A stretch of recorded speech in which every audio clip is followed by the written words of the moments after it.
Ito ang ginagawa natin ngayon. Tinanim siya natin sa lupa para maging mother plant na siya. Ayan. Ito yung lupa, pinantay natin doon. Ayan. Para maging mother plant. Ayan. Ayan o.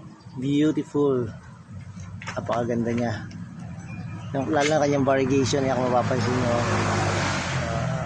Variegation. Ito naman yung mga cuttings lang. Ayan.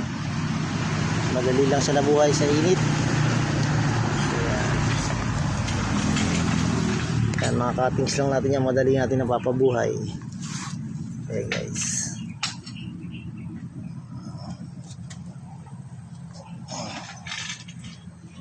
Okay. Yung ating mga cuttings lang. Nabubuhay na sila.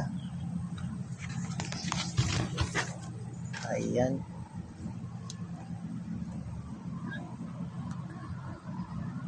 Ayan, dito sa may parts na to, yung ating mga spider plant. Ayan.